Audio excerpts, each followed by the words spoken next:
안녕하세요. 유상민 목사입니다. 얼마 전에 교회 테라스 아래에 고양이가 새끼를 낳았습니다. 이전에도 그곳에서 새끼를 낳는 고양이가 있었고요. 특이하게도 고양이 3대가 함께 그곳에서 살았던 적도 있습니다. 그러다 최근에는 그곳을 드나드는 고양이가 없었는데 며칠 전에 그곳에서 고양이 새끼들이 줄줄이 올라오는 것을 보고 깜짝 놀랐습니다. 손바닥만한 새끼들이 바닥에서 교회 위로 올라와서 테라스에 배 깔고 누워서 일광욕을 하기도 하고 자기들끼리 장난을 치면서 놀기도 했습니다. 제가 확인한 것만 7마리였습니다. 대부분 노란색에 흰색 무늬를 했고 한 놈은 검정색이었습니다. 그 중에 한 마리가 겁도 없이 교회 안에까지 들어왔다가 사람의 손을 타기도 했습니다. 오늘 새벽에 교회를 왔더니요, 그 중에 한 녀석이 캄캄한 교회 문 앞에 혼자 웅크리고 앉아 있었습니다. 그러다 저를 보고 깜짝 놀라 도망갔는데 예배 마치고 나오니까 또 한 놈이 교회 문 앞에 그렇게 앉아 있었습니다. 자세히 보니까는요, 한쪽 눈에 문제가 좀 있습니다.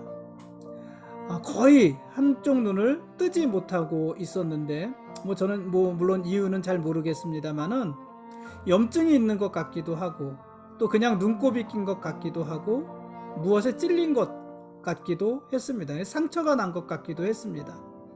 그래서 한쪽 눈은 거의 완전히 잠겨 있었고 한쪽 눈으로만 멀뚱히 저를 보면서 경계를 했습니다. 그 모습이 안 돼서요, 제가 고양이 우유를 조금 따라주고 자리를 비켜줬더니 아주 조심스럽게 다가와서 다 먹고 갔습니다.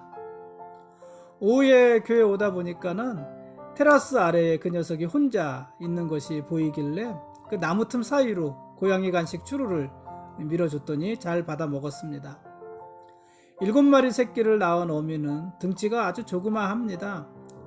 그런 몸으로 7마리나 되는 새끼를 걷어 먹이기는 힘들겠다 싶은 생각이 들어서 고양이 우유하고 고양이 간식을 조금 사가지고 왔습니다.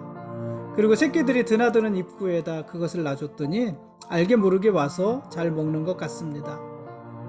새끼들 중에는요, 벌써 뛰는 놈도 있고 교회 화단에까지 가서 나무에 올라가는 놈도 있습니다. 활동 반경이 그렇게 넓어지고 있는 것입니다.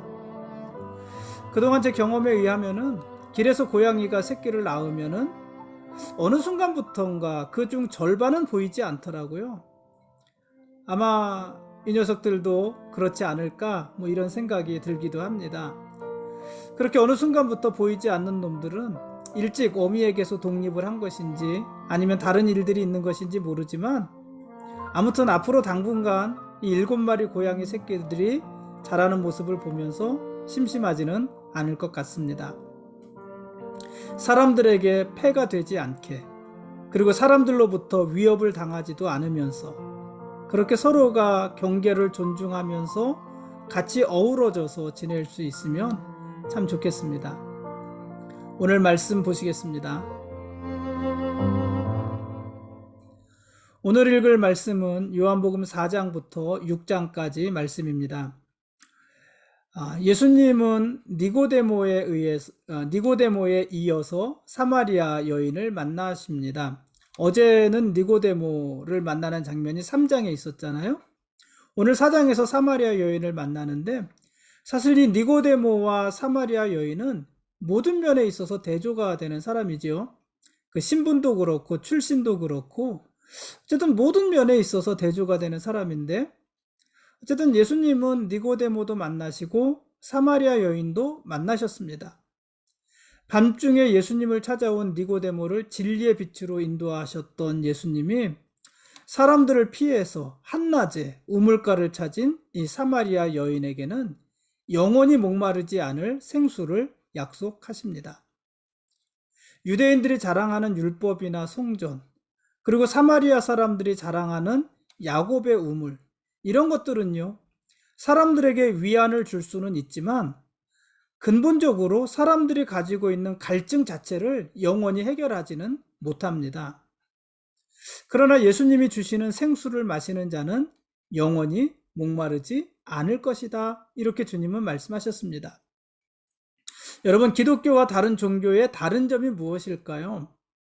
어제 기독교가 종교냐 아니냐 이런 얘기가 있다는 얘기를 드렸습니다만은, 어쨌든 그런 차원이 아니라 기독교와 다른 종교와 기독교의 차이가 뭘까요?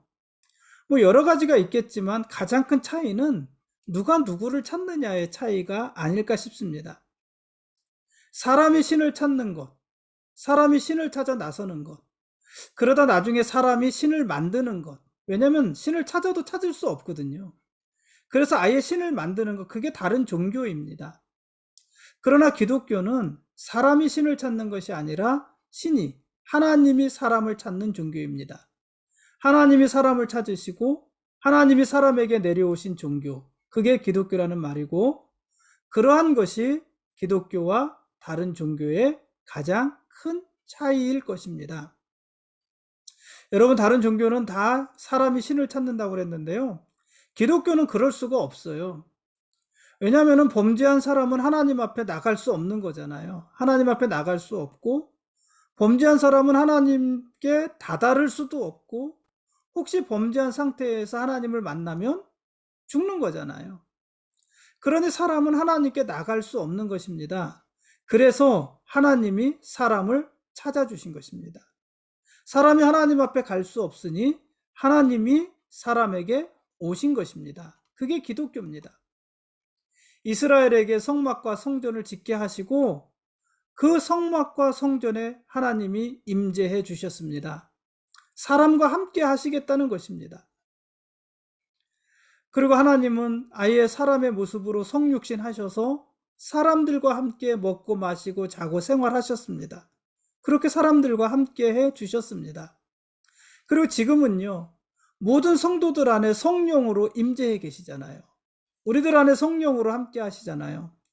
그러니까 성전이나 성막, 또 성육신, 그리고 성령, 이 모든 것이 하나님이 사람에게 오신 것이에요. 그러니까 사람이 하나님께 가는 것이 아니라 하나님이 사람에게 오시는 것, 그게 기독교고요. 다른 종교는 그렇지 않습니다. 모두가 다 사람이 하나님께 나가는 종교고, 심지어 사람이 하나님을 만드는 종교, 그게 다른 종교인 것입니다. 기독교는 하나님이 사람에게 오시는 종교다 하는 것이에요. 그런 의미에서 예수님께서 사마리아 여인을 찾아주신 것입니다. 보통 유대인들은요, 사마리아인의 마을로 들어가지 않습니다. 사마리아 사람들의 마을에 유대인들은 들어가지도 않습니다. 사마리아 사람들을 상종하지도 않고요. 특히 유대인 남자가 사마리아 여자를 1대1로 만나는 경우는 거의 없는 일입니다. 게다가 오늘 본문 속에 나오는 이 사마리아 여자는 남편이 5이나 되는 여자잖아요. 그것이 이 여자가 음란하다거나 부정하다거나 뭐를 말을 하는 건지 모르겠지만은 남편이 5이나 되고, 그래서 사람들로부터 수군거리고 또 비아냥을 받고 비난을 당하는 그런 여자입니다.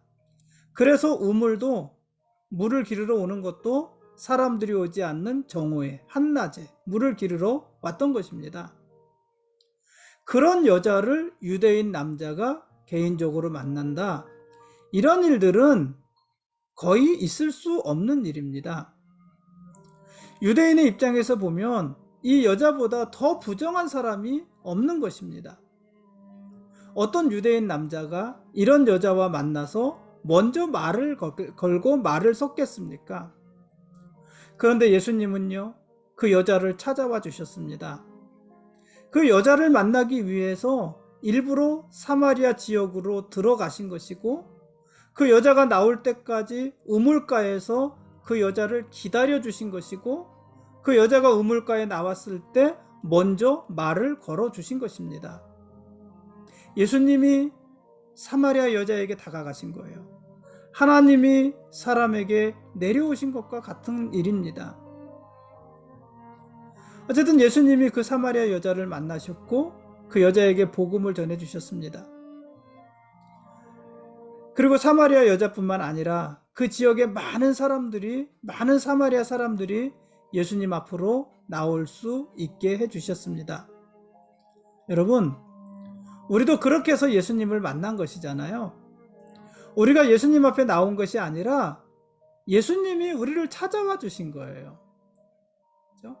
내가 예수님을 찾아 나와서 예수님을 만난 것이 아니라 예수님이 우리를 먼저 찾아와 주신 거예요. 그래서 우리도 예수님을 만난 것입니다.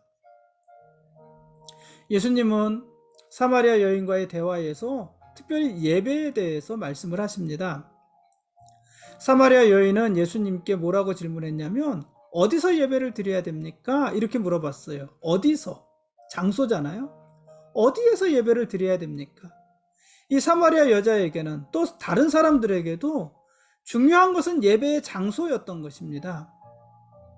그러나 예수님은 어디서가 아니라 누구에게 이렇게 대답하시잖아요. 장소가 아니라 예배의 대상에 대해서 말씀하십니다. 그러니까 예수님은 중요한 것은 예배 드리는 장소가 아니라 예배 드리는 대상이고 어떻게 예배하는가 하는 방법이다, 이렇게 말씀을 하시는 것입니다. 누구에게 예배하는 것입니까? 하나님께 예배하는 것입니다. 어떻게 예배하는 것입니까? 영과 진리로 예배하는 것입니다.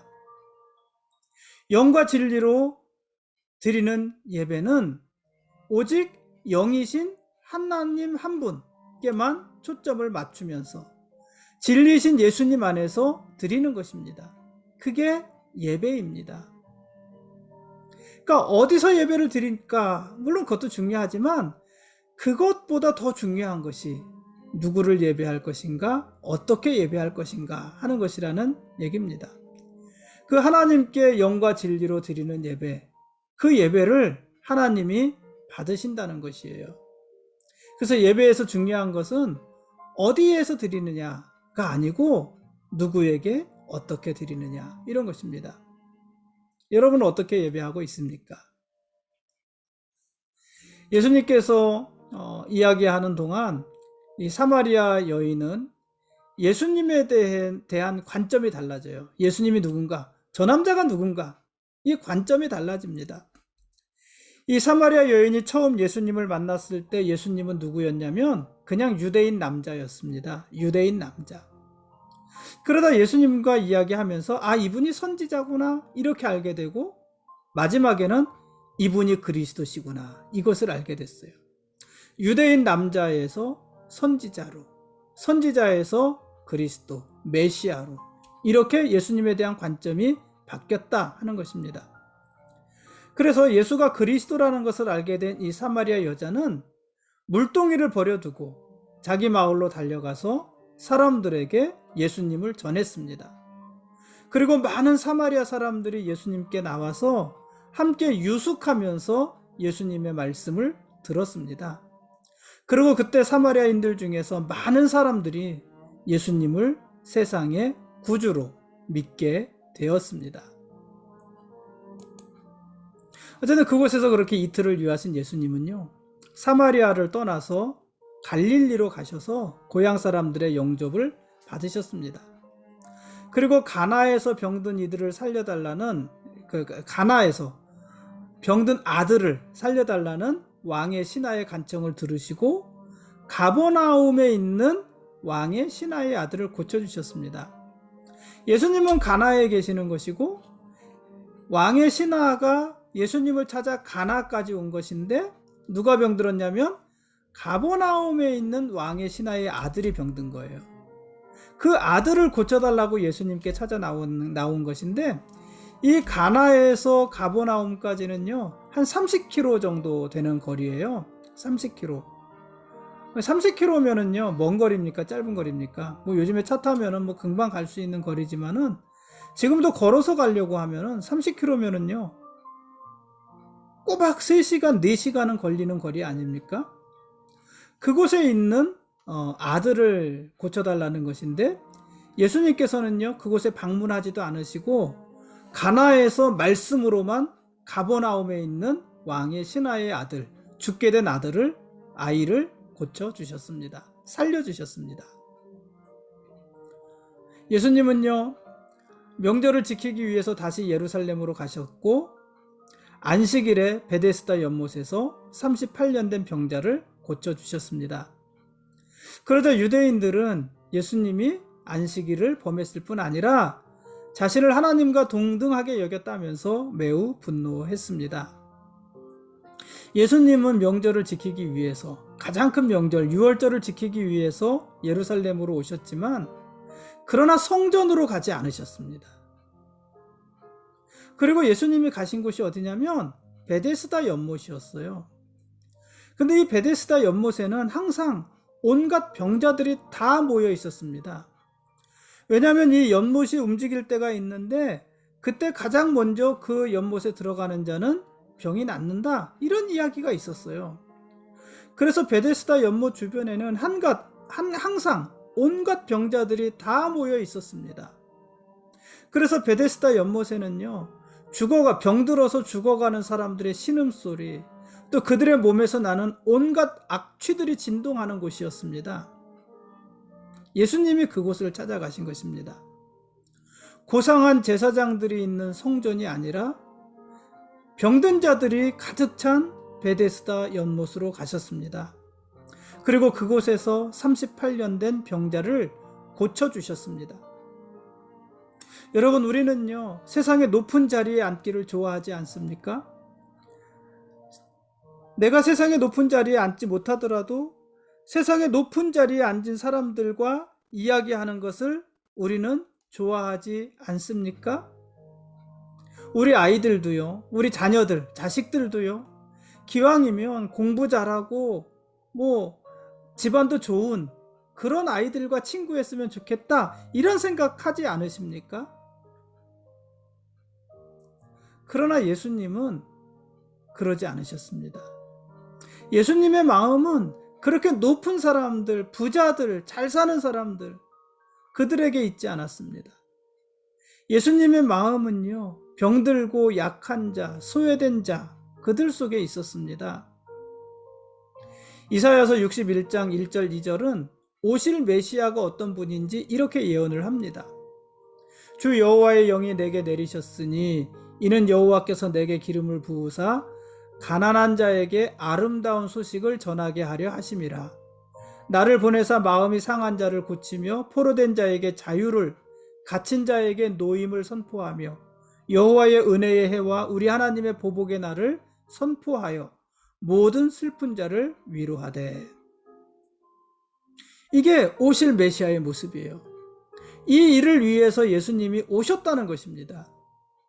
그리고 예수님은 항상 그 일을 성실히 수행하셨습니다. 그러니 예수님은요, 항상 어디를 향해 가셨냐면은 가난한 자에게 아름다운 소식을 전하기 위해서, 또 마음이 상한 자를 고쳐주기 위해서, 포로된 자에게 자유를 주기 위해서, 갇힌 자에게 노임을 주기 위해서 항상 그들에게로 예수님은 가신 것입니다. 높은 자리, 고상한 사람들이 아닌 것입니다. 6장에서 예수님은 오병이어의 기적을 통해서 자신을 생명의 양식으로 소개하십니다. 그러나 사람들은요, 예수님의 말씀을 깨닫지 못합니다.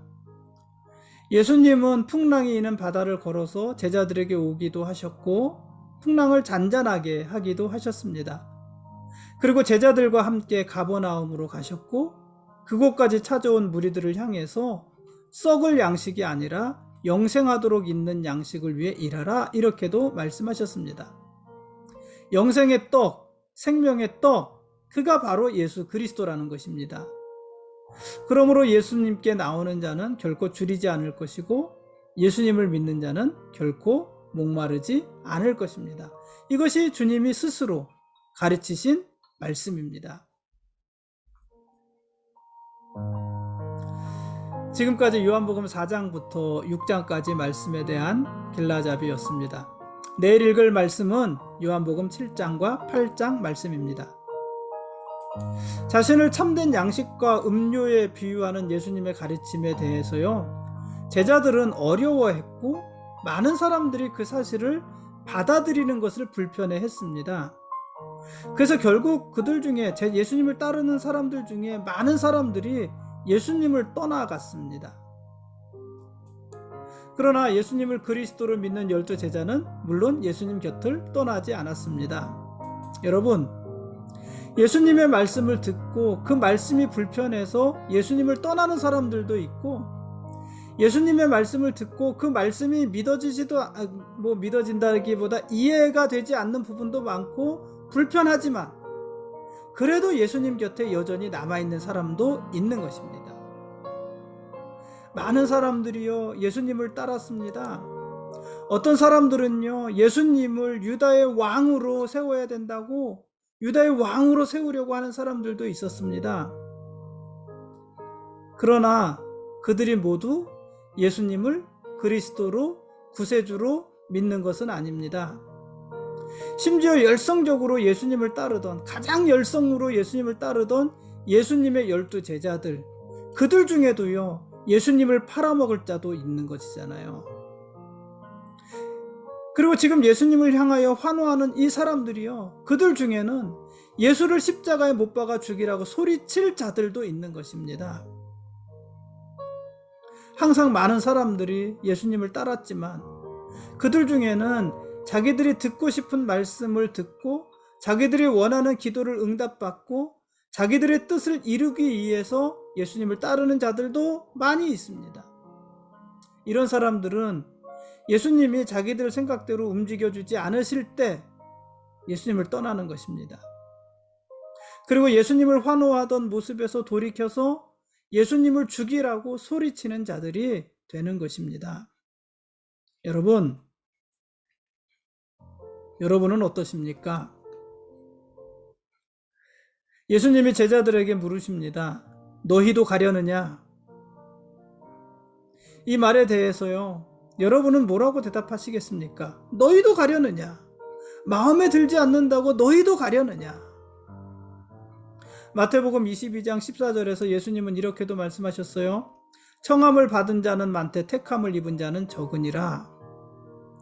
여러분, 예수님 앞에 여러분의 자리를 지키십시오.